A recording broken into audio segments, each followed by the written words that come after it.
What's up, Calc gang? Welcome back to some physics. So we got this problem here. It's a 4-part question. So first of all, we want to find how much work is done by normal force and gravity on this rock that falls from part A to part B.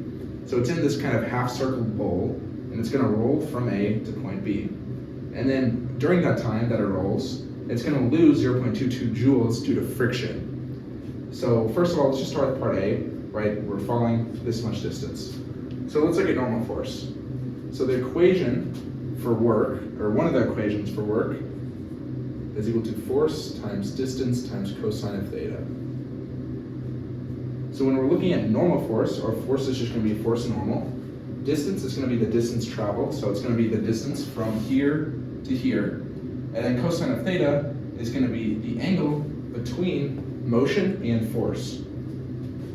So if we're going to draw a force body diagram, let's look at point A. Or maybe let's draw a couple points. So here's A, here's B, here's C. Or not B, or yeah, sure. So C is just going to be somewhere in between. So A, where's normal force at? Normal force starts perpendicular to the surface. So normal is going to go out like this time, whereas force of gravity pushes downward, and friction is always opposing the motion. So what's the motion at point A? Well, motion at point A is just going to be pointing down, right? So this is where velocity at point A is going to be. Then point B is going to be at the bottom. We know that velocity is going to go to the right. Normal is perpendicular to the surface, again, so it's going to be pointing upwards. And then gravity is pointing downwards. Friction is opposing motion. And then C is going to be somewhere in between. So let's say 45 degrees angle, right? Normal is going that way, but velocity is going this way. Gravity is pointing downward. What do we see between all of these? Well, there's a commonality, and that's that velocity and normal are always perpendicular. And so again, this theta is the distance between the motion and the force being applied. So we know that theta is going to always equal 90 degrees between normal and our motion. So if we're looking at the work done by normal force, it's going to be normal times distance times cosine of 90, always. And what's cosine of 90? Well, cosine of 90 is 0. So that means that work done by normal, right, is equal to 0 joules. It never does any work in this problem. Okay, so now we're trying to find the work done by gravity.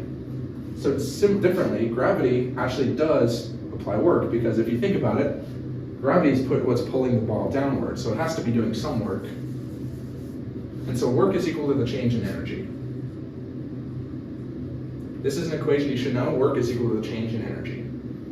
So we're going to look at energy, and we're looking specifically at gravity. So we're going to look at gravitational potential energy, which is mass, gravity, height. So this is going to be mass times gravity times change in height. And this is a subscript g.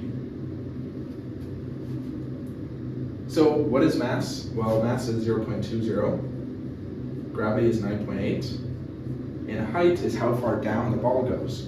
So height is not the distance it travels, right? It's not this curved distance. Height is only this, how far it goes from here to the bottom. And so the height is just going to be the same as the radius. It's like a circle. So we're going to do 0.5. Then if you solve for this, you get that the work done by gravity is equal to 0.98 joules. And so gravity actually does apply work to the system. So let's go on to part B. Let's try to find the velocity of B now. So we're trying to find velocity of B, and we're going to use our work energy theorem. So anytime we have a ball falling a distance and gaining velocity, anything sort of that system, we're going to be using work energy from now on. So work non-conservative is equal to change in energy. So this time, instead of just looking at one type of work, we're looking at the whole system. Instead of just one type of energy, we're looking at all of the energies in the system. So what are all the energies in our system? Well, the main ones are kinetic energy, right? We're going to have kinetic energy because we're going to gain velocity. So let's write change in kinetic energy. Then what else do we have? Well, we have change in height. So we know that work is done by gravity. So we're going to have change in gravitational potential energy. Now there's no springs, there's nothing rotating in the system, so we can keep it at this. And then work non-conservative, what is that? Well, we know that friction takes away 0.22 joules of energy from our system, right? Work is what takes energy out of the system or puts energy into the system. If no work is applied to the system, then all of the energy stays in. But we know that we're losing heat, right? We're losing work. So we're going to take away 0.22 joules, negative 0.22. Okay, so now we want to expand these terms. So let's keep this the same. So delta is final minus initial, it's the change. So this is going to be kinetic energy final minus kinetic energy initial, plus gravitational potential energy final minus gravitational potential energy initial. So now let's go through each one of these and see what's equal to 0 and what's not. So kinetic energy final, right, we're ending at point B with a velocity. So this is our final, right here is final. So we know that we're ending with a velocity, so we're going to have final kinetic energy.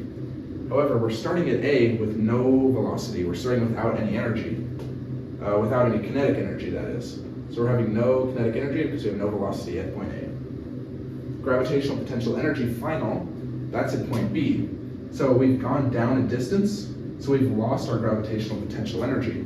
Anything we've gained from here has been lost in potential energy there, so we're going to start with no final potential energy. However, we have initial potential energy because we're up a distance at point A. So this equation is going to become 0.22 is equal to, so kinetic energy final, this is going to be 1/2 mass velocity final squared. And then gravitational potential energy is mass gravity height. So this is the velocity we're solving for. So let's go ahead and add mass gravity height to the other side.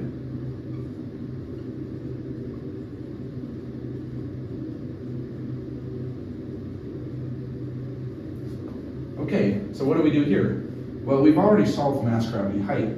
That's our change in gravitational potential energy, so let's plug that right in.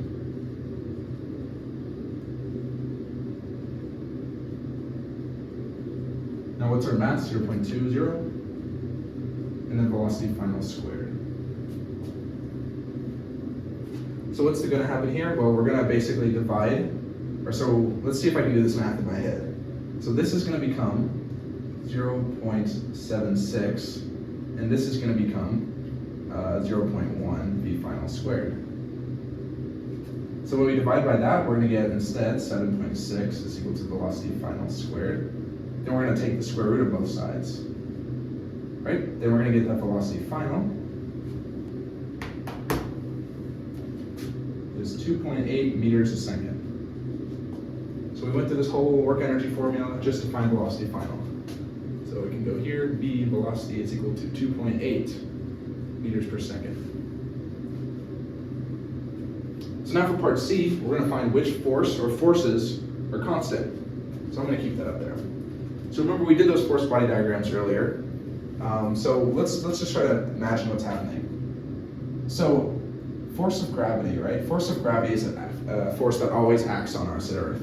No matter where you are on Earth, the force of gravity is constant, pushing you down. So we know that the force of gravity has to be constant, right? So what other two forces are acting on us? Well, we have the normal force, so I drew the normal force earlier. So you can imagine that at point A, our normal force is pushing outward this way. And if you've ever ridden a slide, you know that you don't feel a lot of normal force when you're at this point, when the wall is against you. However, at B, you're going to have a lot more normal force. And why is that? Well, it's just because of the way gravity pushes. So at A, gravity pushes down, so it's not counterbalancing that normal force. So normal force is not constant. Then what's our other force? Well, we have centripetal force. So centripetal force is the force that pushes us outward. And we can imagine at A that we don't have a lot of, right, we know that force centripetal is equal to mass times velocity squared over radius. So at point A, when we don't have a lot of velocity, we don't have a lot of centripetal force. But at point B, when we do have this velocity, we actually have a lot of centripetal force. And therefore, centripetal force also does not stay constant. So our only constant force is the force of gravity. And that's pretty true for a lot of things on Earth. But depending on the system, some forces can be more constant than others. So finally, we need to find the normal force at point B. So to do that, let's make a force body diagram. So we got our system here. what forces do we have? Well, gravity is a constant, right? Force gravity pushing us down. Then because we're at point B, we have normal pushing us up. And then what else do we have? Well, we have centripetal acceleration because we're in a bowl.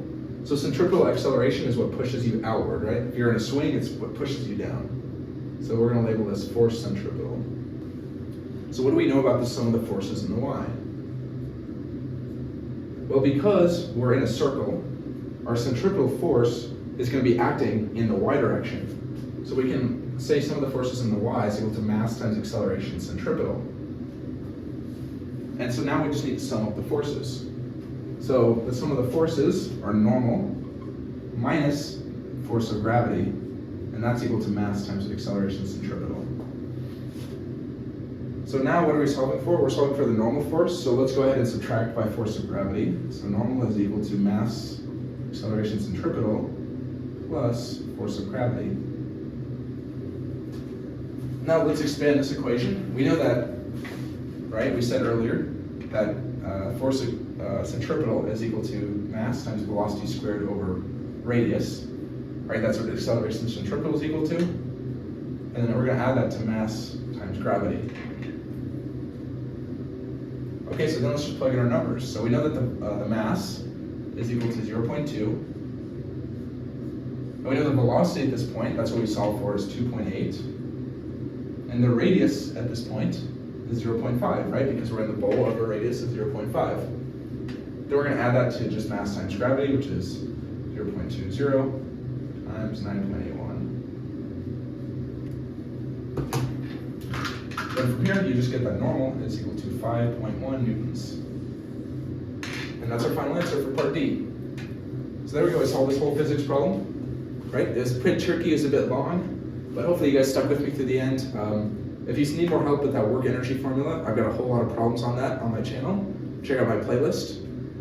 Thanks for watching, thanks for your support. I'll see you in the next video. Peace.